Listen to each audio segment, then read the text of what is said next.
ஹரே கிருஷ்ணா. நம்ம தினமும் பகவத்கீதை ஸ்லோகம் பார்த்து கொண்டு இருக்கிறோம். இன்று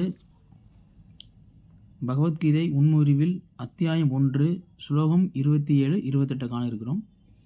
27வது ஸ்லோகம்.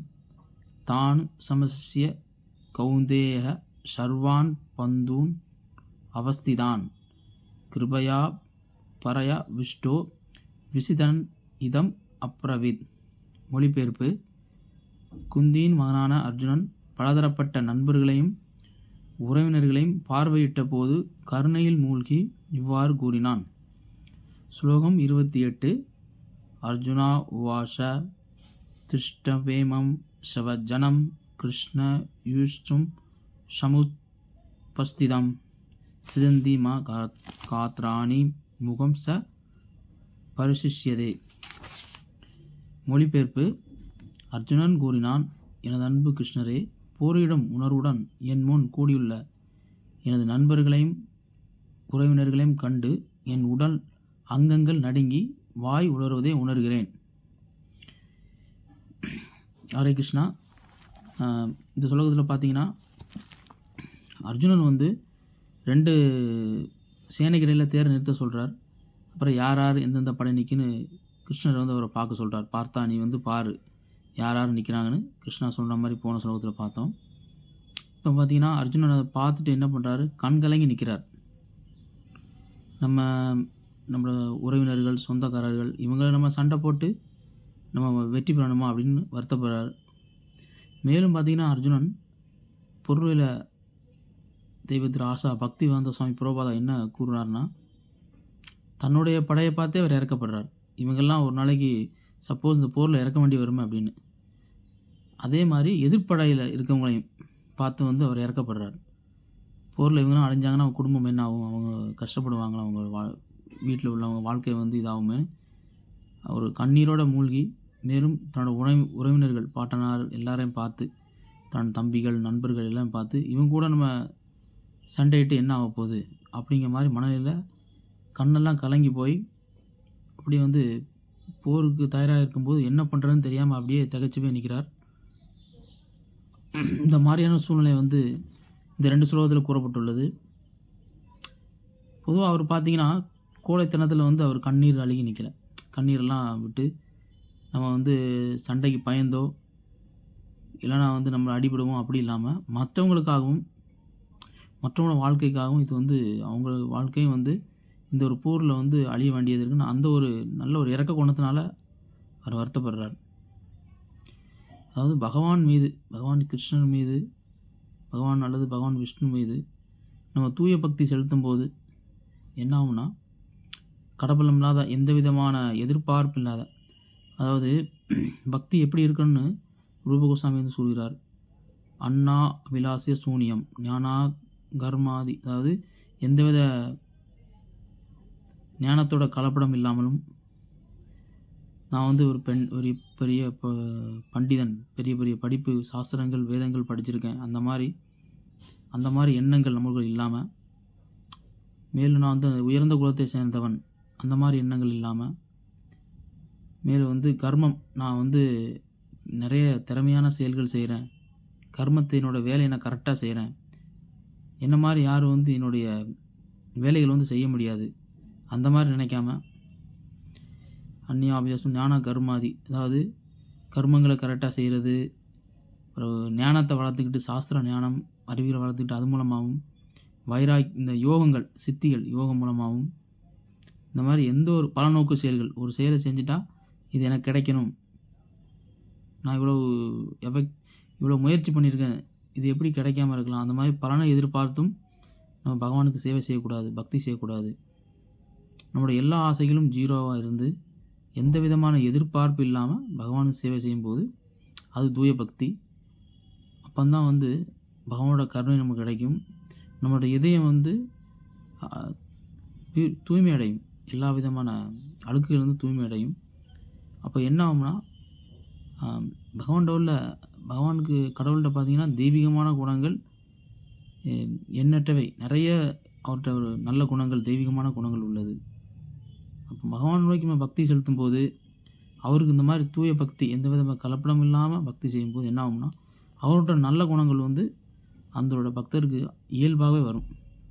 அந்த மாதிரி தான் கிருஷ்ணனோட இருந்து அவர் நண்பராகவும் அவரோட பக்தராகவும் கிருஷ்ணர் இருக்கிறதுனால அவர் இயல்பாகவே பகவானோட நல்ல குணங்கள் அவளுக்கு வருது. அதனால தான் அர்ஜுனன் வந்து கருணையின் அடிப்படையில் அவங்கள பார்த்து வருத்தப்படுறார். கருணையோட இவங்கெல்லாம் கொன்று எனக்கு ராஜ்யம் வேணுமா அப்படின்னு நினச்சி கண்ணீரோடு நிற்கிறார். கோலத்தனத்தினால அல்ல, நல்ல குணங்களால். ஆனால் பகவான்கிட்ட யார் வந்து பக்தி செலுத்துகிறாங்களோ அவங்களுக்கு இயல்பாகவே எல்லா விதமான நற்குணங்களும், அதாவது 33 கோடி தேவர்கள் இருக்காங்க, பல 33 கோடி தெய்வங்கள் இருக்காங்க. நம்ம பகவானுக்கு தூய பக்தி செலுத்தும் போது ஸ்ரீ கிருஷ்ணனிடம் யார் முழுமையாக சார்ந்து தூய பக்தராக ஆகிறாங்களோ அவங்களுக்கு தேவர்கள் எல்லா விதமான தெய்வங்களோட நல்ல குணங்கள் ஆட்டோமேட்டிக்காகவே தானாகவே வந்து சேரணும் ஸ்ரீமத் பாகவத்தில் கூறப்பட்டுள்ளது. இப்போ நம்மளோட நிலையை பார்த்திங்கன்னா இந்த உலகத்தில் எல்லாருமே மனம், அதாவது பாகவத்தில் கூறப்பட்டுள்ளது, ஒரு தேர் இருக்குது, அந்த ரதத்தில் வந்து ஒருத்தர் போய்கிட்டு இருக்கார். அது எப்படின்னா மனம் என்னும் ரதம், மனசே ஒரு ரதம் மாதிரி, ஒரு தேர் மாதிரி. இந்த மனசு என்னெல்லாம் சொல்லுதோ அதெல்லாம் கேட்டு நம்ம போய்கிட்டு இருக்கோம். அது என்ன ஆகும்னா நம்மளை ஒரு நாளைக்கு வந்து பெரிய ஒரு பாதாளத்தில் தள்ளிடும்.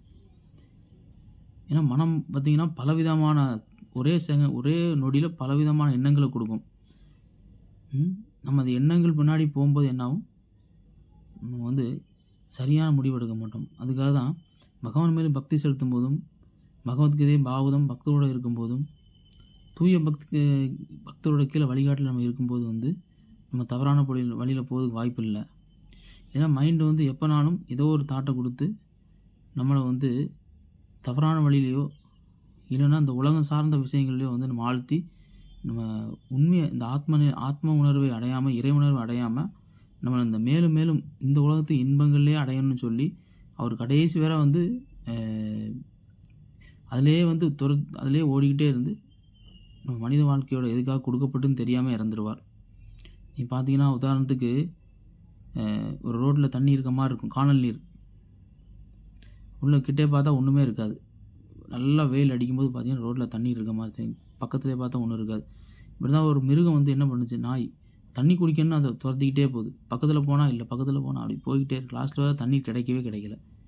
ஏன்னா அது வந்து உண்மையான தண்ணீர் கிடையாது, தண்ணீர் இருக்க மாதிரி நம்மளுக்கு ஒரு தோற்றத்தை ஏற்படுத்தக்கூடியது அந்த வெப்பத்தினால. அதே மாதிரி தான் இந்த உலகத்தில் உள்ள இன்பங்கள் எல்லாமே அதே மாதிரி தான். இதை பெற்றால் இன்பம் வரும்னு ஓடிக்கிட்டே இருக்காங்க. பக்கத்தில் போனோன்னே அவங்களுக்கு அதனால திருப்தி இல்லை, இன்னும் ஓடிக்கிட்டே லாஸ்ட்டில் அது கிடைக்காது. இல்லாத ஒரு இன்பத்துக்காக இந்த உலகத்தில் ஓடிட்டு இருக்காங்க. ஏன்னா அந்த மனம் என்னும் ரதத்தில் ஓடிட்டு இருக்காங்கன்னு சொல்லப்பட்டிருக்கு.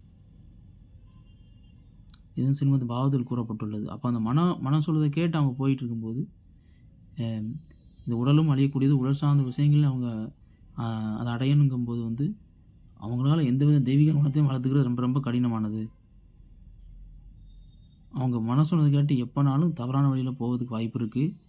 பகவானை மறந்து இந்த மாயையில் வந்து ஆழ்ந்திருக்காங்க. அவங்க வந்து தெய்வீகமாக நற்குணங்களும் வாய்ப்பு இல்லை அப்படின்னு பொருள் வரையில் இந்த ஸ்லோகத்தில் வந்து அர்ஜுனோட தெய்வ குணத்தையும் நம்மளோட நிலையும் வந்து சுட்டி காட்டப்பட்டுள்ளது.